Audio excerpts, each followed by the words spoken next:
जितने बाबा लोग हैं इस हिंदुस्तान में, किसी के पास 2000 करोड़ का है, 10,000 करोड़ का है, वो लोग जो फंडिंग रेज किए हैं उनको जिस तरीके से अकूट, आप यदि मैं सब बाबा का नाम नहीं ले पाऊंगा, हिंदुस्तान में मतलब फकीरी और अमीरी ये दोनों में मजा है। एनजीओ भी है लगभग 33 लाख करोड़। तो एनजीओ का क्या कारण है कि एनजीओ पर किसी भी तरह का टैक्सेस या हमारे गवर्नमेंट का रिलैक्सेशन फ्रीडम है। माननीय सदस्य पप्पू यादव जी। सभापति महोदय, सबसे पहले जब सशक्त भारत की बात आती है तो हमें 3-4 सालों से लगभग किसान जो बैठे हैं और जो किसान की मौत हुई, आत्महत्या हुआ, एक तरफ किसान है, एक तरफ मणिपुर है, एक तरफ पूरे देश में नीट से लेकर के सभी तरह के एग्जामिनेशन पेपर का लीकआउट है और लगातार बच्चों पर जुल्म, बच्चों पर केस, बच्चों जो आईएएस बनेंगे, जो देश का निर्माण करेंगे, उनके पेपर लीकआउट हो। आज़ाद हिंदुस्तान के बाद हमारे मजबूत प्रधानमंत्री हैं, लेकिन जब हम सोचते हैं इस देश के इन सारे मुद्दों को, तब मुझे लगता है कि एक तरफ अमेरिका जहां पर इतने सारे सवाल आ गए, दूसरे तरफ महाकुंभ, जहां पर आज़ाद हिंदुस्तान के बाद नेहरू जी के समय में जब 848 मात्र बजट थी, तब नेहरू जी ने जिन बातों के उल्लेख किया था और उसके बाद लगातार हर 12 सालों के बाद महाकुंभ, और आज इतने सशक्त प्रधानमंत्री के रहते हुए क्या प्रधानमंत्री को बदनाम करने की कोशिश किसी राज्य के बड़ी ताकतवर लोग कर रहे हैं, या सनातन के प्रति इनका सम्मान नहीं। तो सशक्त भारत की बात यदि आती है तो बगल में हमारा कोई भी पड़ोसी देश रास्ते देने को तैयार नहीं है, हमारे साथ व्यापार करने को तैयार नहीं है। जो डेवलप कंट्री है, वियतनाम, ताइवान से लेकर के सब चाइना के साथ जा चुका है। भूटान के सारे मंत्री चाइना में बैठे रहते हैं और हमारा पूरा का पूरा पड़ोसी देश हमसे बिल्कुल अलग है।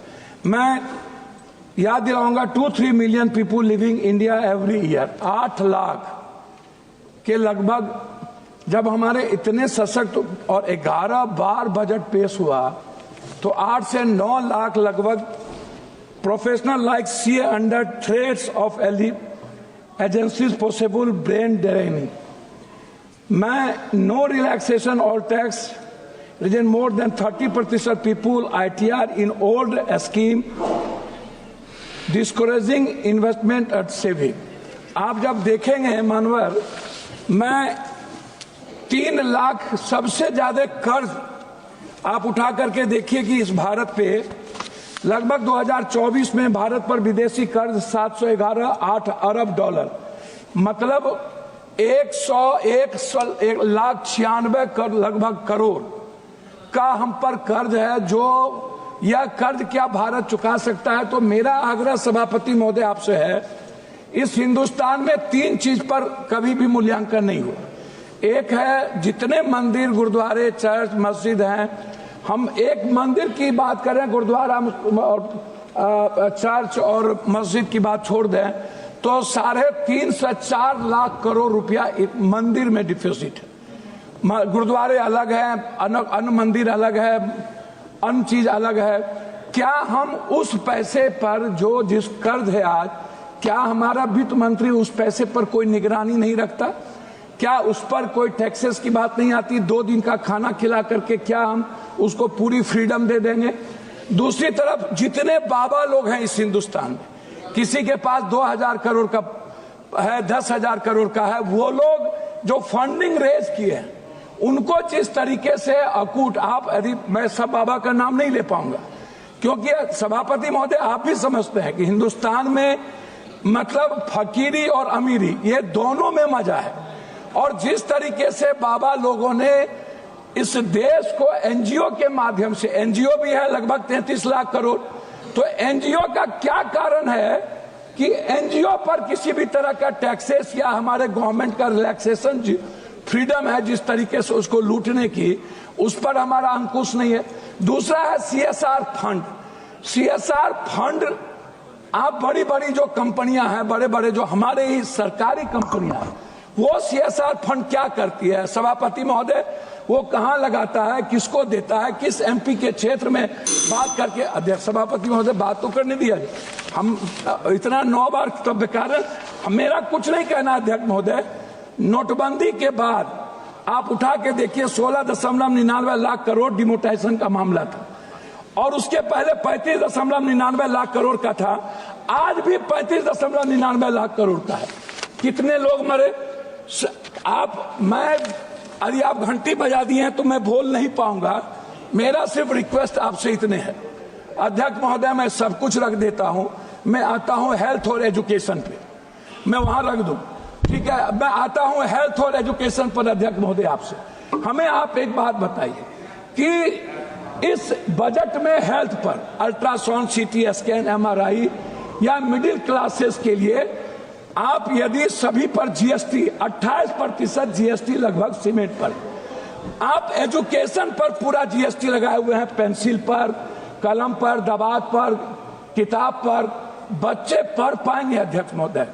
सभापति महोदय, मैं आपसे बहुत क्लियर आग्रह करना चाहूंगा, हमको एजुकेशन, सबसे ज्यादा गरीबी भ्रष्टाचार से है। भ्रष्टाचार के समाधान पर हम कभी इस हिंदुस्तान में, इस सदन में चर्चा सही तरीके से नहीं कर पाते। उसका समाधान क्या होगा, उसका सोल्यूशन, जीएसटी में सबसे ज्यादा भ्रष्टाचार, सबसे ज्यादा छोटे छोटे व्यापारियों पर जीएसटी। अध्यक्ष महोदय, यदि मैंने टेंडर लिया 1 लाख करोड़ का और हम उस टेंडर को छुपा करके 50,000 करोड़ कर दिए, तो जीएसटी की चोरी, हम किसका चोरी कर रहे हैं? तो जीएसटी एक बड़ा अभिशाप, वरदान नहीं है, वो इस कंट्री के कॉमन और मिडिल क्लास के लिए सबसे बड़ा बोझ है। आप इसको उठा के सर देख लीजिए, एक है किचन पर आप जीएसटी डाल दिए हैं, आप हेल्थ पर जीएसटी, हेल्थ के इंफ्रास्ट्रक्चर के लिए हमारे बजट में होना चाहिए कि मिडिल क्लास जितने बिलो ऑफ पॉवर्टी लाइन, हम अध्यक्ष महोदय मैं सिर्फ अपनी बात करके खत्म करूं, बिलो ऑफ पॉवर्टी लाइन जितने गरीब लोग हैं या मिडिल क्लास के बच्चे हैं जो एजुकेशन नहीं पढ़ पाते हैं, 10th क्लास जाते जाते लगभग 78-72% बच्चे ड्रॉप आउट हो जाता है, फिर 12th क्लास जाते जाते बच्चे लगभग 58% ड्रॉप आउट हो जाता है, नहीं पढ़ पाता है। हम उस बच्चे को, अच्छा कोचिंग के लिए कोई व्यवस्था हम नहीं दे पाते हैं लगातार। नहीं, मैं आग्रह करूंगा अध्यक्ष महोदय, अंत में आप जब इतनी बार कर रहे हैं, मेरा आग्रह कि बिहार में बार बार एक चर्चा होती है मखान दुनिया में सबसे ज्यादा पूर्णिया में होता है, मेरे कंस्टिट्यूएंसी, और कटिहार में होता है, वर्ल्ड में उससे ज्यादा मखान कहीं नहीं है। सीमांचल, कोसी, मिथिला का एक भाग जो मधुबनी है। हम बार मखान की जो बात आती है, सर मखान का प्रोसेसिंग नहीं कोई जानता है, मखान फैक्ट्री की बात हमने किया, मखान का हमने प्रोडक्शन रेट की बात की, हमने बाजार की बात की, हमने कहा 10 फैक्ट्री, आप उसमें भी राजनीति कर रहे हैं।